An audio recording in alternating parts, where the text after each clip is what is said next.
Bueno, Horacio, primero gracias. La verdad que es un gusto tenerte un rato, poder hablar, charlar, reflexionar. La verdad que tuve la suerte de escucharte, de seguirte, de estudiarte en su momento y sos una gran persona y además de un gran profesional, así que muy agradecido. Gracias a vos por la invitación. Bueno, y voy a arrancar por la primera pregunta que creo que es pertinente, ¿no?, para la situación argentina hoy. ¿Cuál es tu visión respecto a los grandes, digamos, la situación actual que tenemos, ¿no?, tantos problemas económicos? ¿Vos le darías a que es un problema económico, es un problema político? Acá Milei dijo que era un problema ético, moral. ¿Cuál es tu visión respecto a por qué no podemos solucionar nuestros problemas? No, yo creo que hay un problema político y económico. O sea, hay una confusión sobre qué gobierna. Incluso hay algún celo de los políticos como que ellos gobiernan la economía.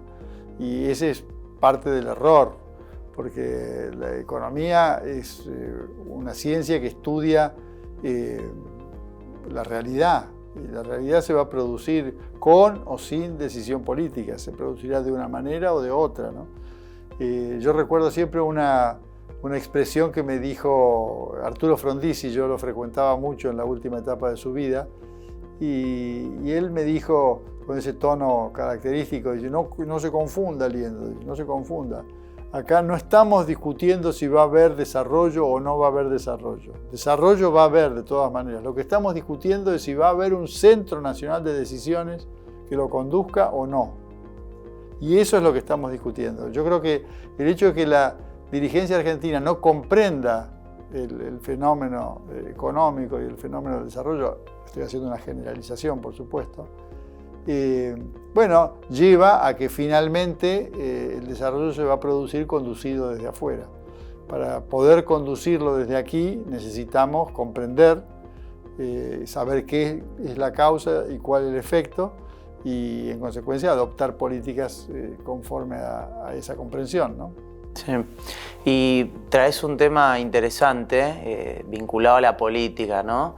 ¿Cuál es tu visión respecto a las políticas de Estado, ¿no? Porque en general los países se guían por políticas de Estado.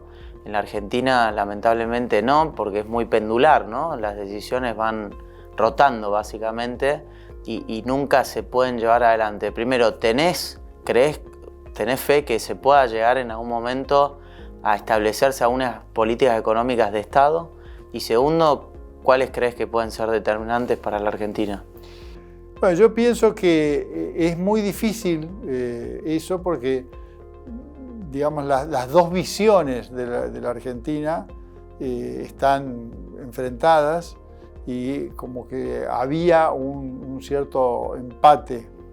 Entonces eso hacía que cuando están unos tratan de armar su esquema y cuando están los otros tratan de desarmar el anterior y armar el propio. Básicamente esas dos ideas son la de Alberdi y la Constitución de 1853-60 y la de Perón y la Constitución de 1949. Ese empate, ese ancar, hace que la Argentina esté paralizada. Por primera vez desde hace muchísimo tiempo, en las últimas PASO, hay una mayoría agravada, 2/3 partes de la población, que está pensando en políticas sensatas en lo económico. Y eso, si es un signo que anticipa lo que puede ocurrir, bienvenido, ¿no? Y aprovecho a preguntarte, ¿a qué llamas políticas sensatas? Políticas sensatas son fundamentalmente no pretender fijar el valor de las cosas. O sea, las cosas tienen un valor. Por ejemplo, vamos al tipo de cambio. Si pretendemos que haya dólares a 350 pesos, no los vamos a encontrar o los vamos a encontrar produciendo un daño enorme que es el estancamiento de la capacidad productiva de Argentina.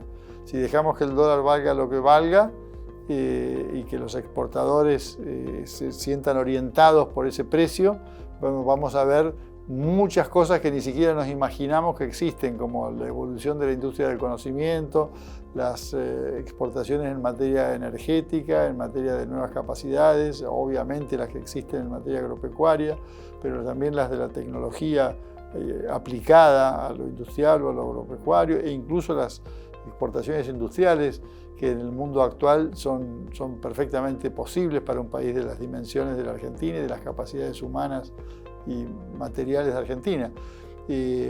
Entonces, pretender manejarnos en la irrealidad nos lleva a un mundo de fantasía y a regímenes autoritarios, porque hay que forzar a los demás a que crean que es real algo que todos sabemos que no lo es, ¿no? Las regulaciones excesivas, ¿no? Que es lo que estamos viendo, por ejemplo, en materia cambiaria. Claro.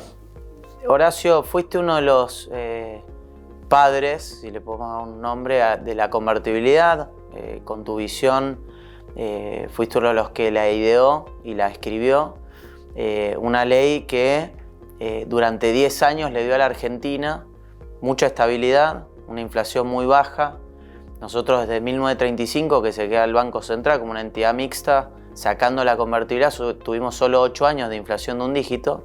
Así que imagínate, para no mezclar los temas, en términos monetarios realmente fue muy exitosa, con resultados extraordinarios.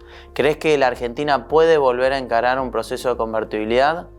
¿No? Yo creo que sí, la convertibilidad fue muy exitosa y es una pena lo que ocurrió en el año 2001, en diciembre del 2001 y el año 2002 en adelante, pero es como romper un cristal. Una vez que se rompe es difícil reconstruir. No están hoy dadas las condiciones para organizar otra convertibilidad y significaría un enorme esfuerzo con la desconfianza con la que nacería un régimen que ha tenido la secuencia que tuvo, no durante su vigencia, sino a partir de su derogación. Con lo cual creo que hay que ir a otros modelos más modernos, más actuales respecto a nuestro tiempo. Y actualmente yo planteo la institucionalización del bimonetarismo, es decir, que haya un dólar de curso legal que circule exactamente como una moneda nacional, pero que también exista el peso con profundas reformas en el Banco Central para que no pueda emitirlo como se hace hasta ahora, ni que tampoco se le puedan sacar reservas al Banco Central como se ha hecho durante todo este periodo. Y con ese régimen monetario hay países que hace 3 décadas que tienen un sistema muy estable, como es el caso de Perú, desde la reforma constitucional del 93 a la fecha. Y bueno, podríamos potenciar todas nuestras capacidades para que se desarrolle y se cree nuevo trabajo, se cree demanda de créditos para resolver el famoso problema de las LELIQ y otras cuestiones que son necesarias atender, ¿no? Y Horacio, porque lo que decías respecto a la convertibilidad, y nuevamente creo que esto es un tema central, porque muchas veces se mezclan decisiones de política económica, como por ejemplo puede ser una decisión monetaria, en este caso utilizar una caja de conversión, en tu caso legalizar al dólar como moneda de curso legal, o una dolarización que después entraremos. Pero tienen, digamos, es limitado y acotado, ¿no? Es una política y atiende a las cuestiones monetarias principalmente. No es que va a resolver todos los problemas de un país. En ese caso te pregunto, porque nuevamente quiero insistir que la convertibilidad fue muy exitosa en su proceso y en resolver un problema dramático que traía la Argentina, que era de 1945. Cuando uno lo tira hasta la fecha, la Argentina convive con 60 puntos de inflación anual de promedio, con lo cual resolvió realmente algo muy grave para nuestra economía, que es la inflación. Pero la salida fue dramática y fue llevada adelante por la política de turno. Fue una decisión netamente política de trasladar riqueza a determinados sectores de la sociedad a costa de otros, que perdieron, digamos, una relación de 3 y hasta 4-1, en vez de definirla esta como una política de Estado que había generado mucho mucha riqueza y mucho desarrollo y crecimiento en la economía argentina, se decidió ir por ese lado. Mi consulta va en que la legalización del dólar y el peso, y hablas de muchas regulaciones, imagino, y muchos cambios institucionales hacia el Banco Central. ¿No tienes temor que frente a un escenario así, en el que ya estaría el dólar legalizado, o sea, sería una moneda de curso legal en la cual la mayoría de los argentinos ya transaccionamos a diario, frente a un gobierno populista, frente a un cambio de gobierno, frente a cualquier shock externo que suceda y que la política históricamente indisciplinada en la Argentina intente de utilizar algún mecanismo para debilitar, en nuestro caso al peso como moneda doméstica? ¿Crees que podría terminar en una situación parecida a la convertibilidad? ¿No? ¿Cuáles serían los cambios que llevarían a que le dé más irreversibilidad, ¿no?, a esta reforma? Claro. Bueno, yo creo que hay que mirar cómo se comporta la sociedad, o sea, más la sociología que el derecho. La convertibilidad estuvo diseñada pensando más en el derecho que en la sociología. También pensaba en la sociología, por supuesto, pero en mayor medida el régimen de convertibilidad como tal y el hecho que se difundiera tanto una moneda convertible como el dólar en sí mismo dentro del sistema financiero y económico, creaban los incentivos para su mantenimiento. Pero tenía un gran atractivo para los políticos, que era las reservas que acumulaba el régimen de convertibilidad. En el sistema bimonetario, ese nivel de reservas no es necesario. La gente tiene los dólares, tiene aproximadamente un producto, un poco menos que un producto bruto, en dólares. Y para que circule, para que funcione la economía, con el 5% de base monetaria es suficiente. Ya tenemos algo en pesos, por supuesto, que seguiría existiendo, y bueno, con lo que se use de los dólares funcionaría. Entonces, adaptado a la realidad y el hecho de que, bueno, eso nos lleva a muchas relaciones económicas que llevaría más tiempo a analizar, como el tema laboral, y servicios, empresas, etcétera, los exportadores, importadores. Cada uno podría manejarse libremente y a un tipo de cambio flotante, no como el de la convertibilidad, que colocaba todo el estrés sobre el Banco Central, que cuando la demanda caía, la demanda de pesos caía, se encontraba que era muy contractivo, lo mismo que pasaría con la dolarización. Si la gente cree que va a venir una especificación, entonces empieza a retirar los dólares con los que está transaccionando, y eso contrae la actividad económica. En el sistema bimonetario, los shocks internos y externos están más amortiguados. Hay como dos perillas, la perilla de encajes en pesos y de encajes en dólares, que es como el Banco Central de Perú maneja. Cuando hay ingreso excesivo de dólares, sube los encajes en dólares, y cuando la situación es inversa, los baja. Y de ese modo ha ido creando estabilidad sistémica, a pesar de las enormes crisis institucionales y políticas que han afrontado en todo este periodo, en estas 3 décadas que llevan desde el 93 a la fecha.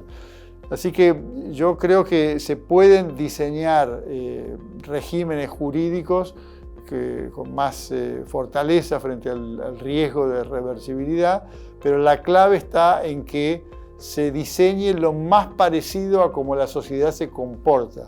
Y el diseño que yo comento es de algún modo como la sociedad se comporta. La gente tiene, quien puede, ahorros en dólares, y quien obviamente los utiliza para usarlos en los momentos en que los necesita. Lo que le falta es que sea todo legal. O sea, hoy hay gran parte de eso que ocurre en la ilegalidad, porque el propio gobierno crea la ilegalidad al impedir que un mercado de cambios que se dice libre, en realidad no permite que todos puedan acceder, y entonces así se crea una brecha, y esa brecha es hoy del 100%. Pero una vez que eso se elimina y que desaparece la sensación de que estos son periodos recreos, como digo yo, que ocurren cuando se levanta el cepo y después se vuelve a poner. No se sabe uno si son recreos largos o recreos cortos, como era en el colegio, ¿no? Pero recreos al fin. Entonces, ¿qué ocurre?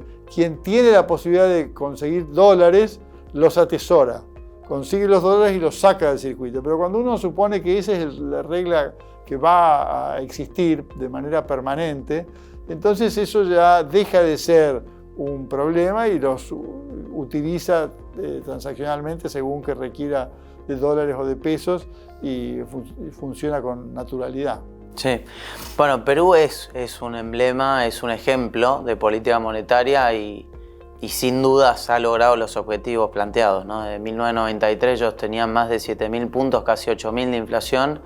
En 7 años la llevan al 7%, el camino es más largo, pero lo terminan logrando. Y hoy Velarde Flores tiene 17 años en el Banco Central, del 2006 a la fecha. Mi pregunta es, ¿crees que se puede lograr en la Argentina un respeto tan marcado y tan independiente hacia una institución como puede ser el Banco Central? Porque la realidad es que ellos también logran este régimen con una disciplina monetaria extraordinaria, ¿no? Un respeto a la entidad pública del Banco Central. Vos lo mencionaste anteriormente, han pasado presidentes, hay presidentes, expresidentes presos en Perú y sin embargo el presidente del Banco Central es como que es inamovible y su política monetaria también se respeta a ultrajanza. ¿Crees que eso en la Argentina puede suceder o...? Bueno, ese es un upgrade de la política argentina que tiene que dar en algún momento.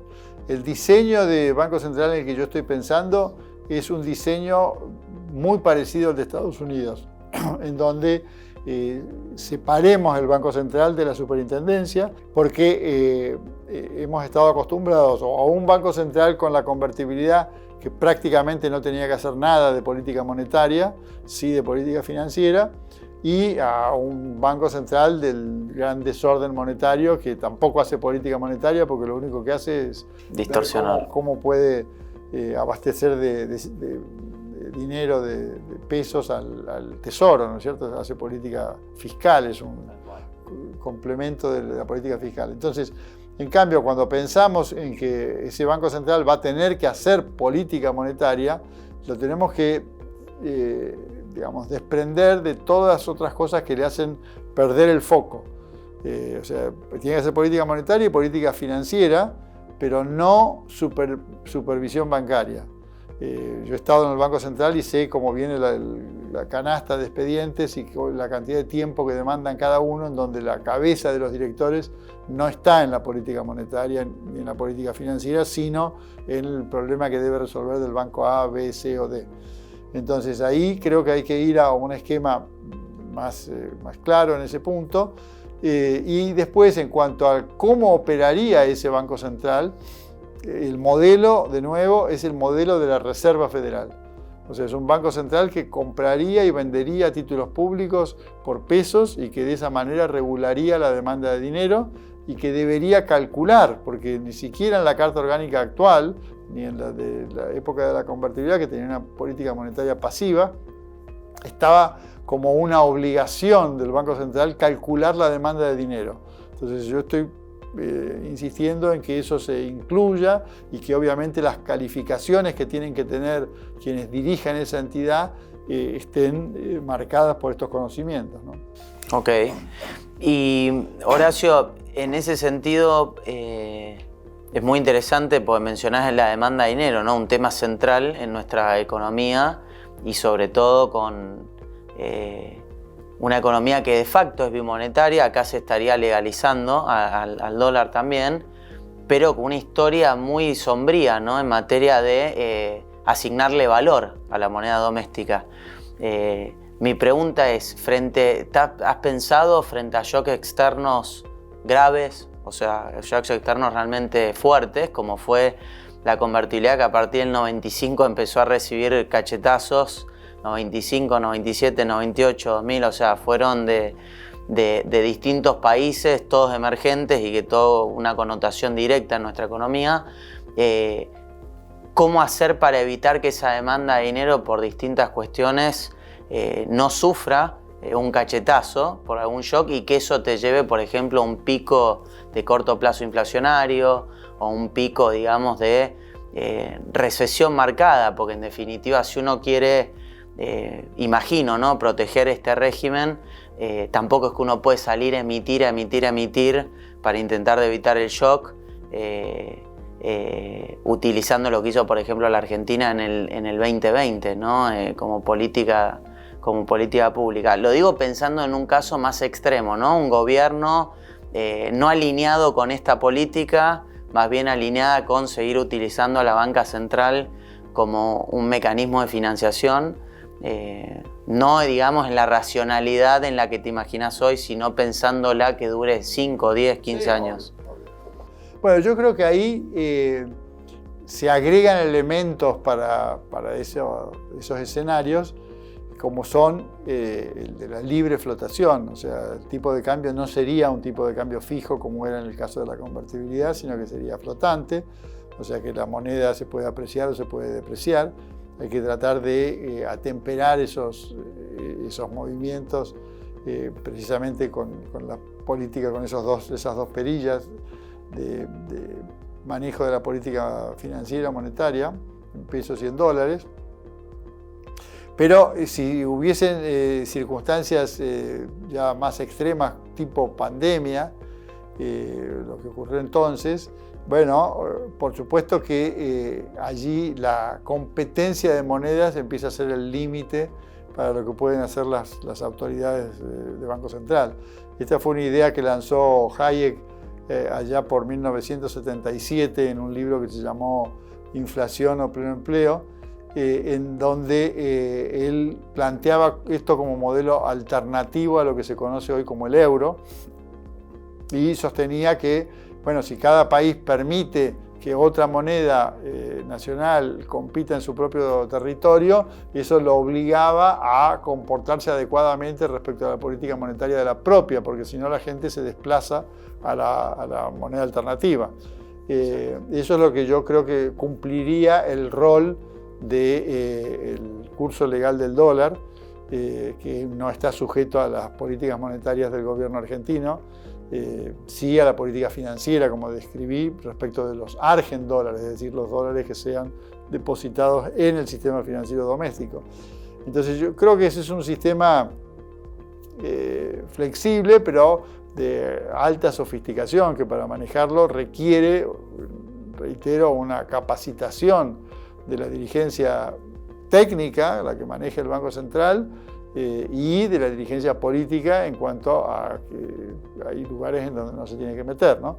Y que si se mete, después se ven fenómenos que ocurren y que los van a dañar políticamente. Pongamos el ejemplo del 28 de diciembre del 17, o sea, un gobierno que cree en la independencia del Banco Central, como era el que estaba en ese momento en el poder, sin embargo, trata de acotar esa independencia, se mete y toma decisiones de temas que no conoce y produce como efecto el desbarranque de toda la política que habían ellos tratado de implementar, con la consiguiente pérdida del poder a los 2 años en las elecciones correspondientes. Entonces, los políticos aprenderían que es una institución que hay que mirar con mucho respeto y que tiene incidencia y tiene efecto finalmente en cómo la gente se siente, porque lo que estamos diciendo es nada más y nada menos que respetar la propiedad de la gente y que pueda utilizar la moneda con la denominación que sea para movilizar su trabajo, su actividad, sus necesidades, sus demandas. Por eso el tema monetario atrae tanto la atención y a lo mejor no es el más importante de los temas, hay todos temas fiscales que son mucho más importantes, pero la gente está vinculada con algo que conoce muy bien, que es la moneda que lleva en el bolsillo, ¿no? Sí, hemos tenido la suerte de hablar muchas veces, somos primos hermanos en la política monetaria. Yo voy un escalón más, yo pienso que la mayor preocupación que me reside es desde el punto de vista de eso, ¿no? De la disciplina de los gobiernos de turno, entendiendo que, por ejemplo, el gobierno actual hace un año atrás hace un cambio de rumbo supuestamente importante en materia económica, y quien hoy va presidenciable dice no voy a emitir un peso más y devuelve 10.000 millones de pesos de adelantos transitorios, y uno ve que ya estamos pasando más de 300% en el acuerdo con el fondo, ¿no? Entonces, esa indisciplina termina siendo recurrente, y en parte eso es lo que a mí me genera la mayor incertidumbre, ¿no? Y el mayor desapego a querer tomar este tipo de medidas que a priori son más flexibles, dan mayor independencia y lógicamente es un régimen más óptimo que lo que puede ser una dolarización, ¿no? Que es un régimen subóptimo y de la cual uno está decidiendo, digamos, en parte dejar la política monetaria por la indisciplina, por la historia, por los acontecimientos, etcétera, que vive un país. ¿Cuál es tu visión respecto a la dolarización? Entiendo que tenés claramente una visión, pero ¿te parecería que sería un error si se lleva adelante? ¿No? Dependiendo de las circunstancias, con esta Argentina actual. Bueno, vos has trabajado mucho, tenés un libro excelente sobre el tema. Gracias. Yo creo que es una política que hay que analizar y hay que verla en contexto, en el momento en que se vaya a tomar una decisión. En mi opinión, en las circunstancias actuales no es la más conveniente. Es una política que tiene un costo alto que las políticas alternativas no tienen menor costo que ese, y que genera una rigidez en cuanto al manejo posterior, que en la primera etapa no se nota, pero Argentina, cualquiera sea la política, dolarización, bimonetarismo, convertibilidad o el régimen actual que tenga, llega a un momento en donde se estanca. Fijémonos lo que pasó desde el 2011 a la fecha.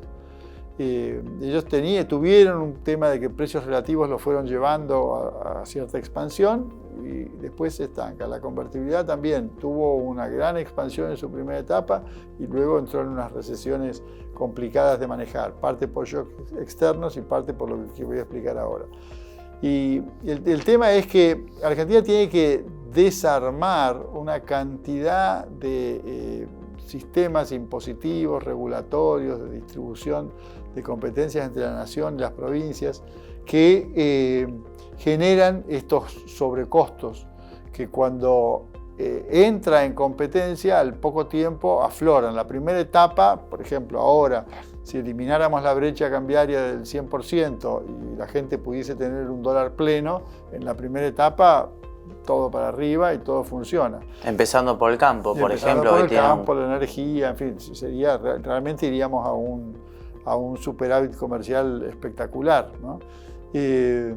Pero no deja de ser cierto que cuando empiecen a ingresar los dólares porque sean atraídos por esa gran rentabilidad y los que son necesarios para la inversión, para producir, etcétera, etcétera, y se empieza a no tener un tipo de cambio tan competitivo como es el que al comienzo de estas políticas, todo va ralentizándose y aparecen distorsiones enormes como algo tan sencillo como el impuesto a los ingresos brutos u otras regulaciones. Entonces, en la primera etapa, esa de la expansión, hay que aprovechar para desarmar todas estas regulaciones, porque va a haber recursos suficientes para hacerlo, y ponernos a competir. Es como si quisiéramos ganar el Mundial llevando un jumbo de 300 personas a competir a Qatar. Juega el que quiere o el que es más votado entre los compañeros, el que ganó el partido de truco o lo que sea. Bueno, no vamos a tener nunca un resultado como el que tuvimos. El resultado lo tuvimos porque hubo un grupo de gente muy disciplinado que decidió aumentar su productividad en el fútbol, ponerse en competencia, entrar al mismo nivel que estaban aquellos con los que tenían que participar. Entonces, cuando nosotros queremos competir con economías desarrolladas, tenemos que darnos cuenta que tenemos que actuar como profesionales, esto es, siendo súper productivos, súper competitivos y sin dejar todas estas digamos, pérdidas por el camino que finalmente nos terminan comprometiendo el resultado, ¿no? Absolutamente. Bueno, Horacio, te agradezco, la verdad que ha sido un gusto tenerte este rato, de escucharte, reflexionar y hasta pronto. Bueno, muchísimas gracias a vos por el interés en mis ideas. Al contrario, gracias.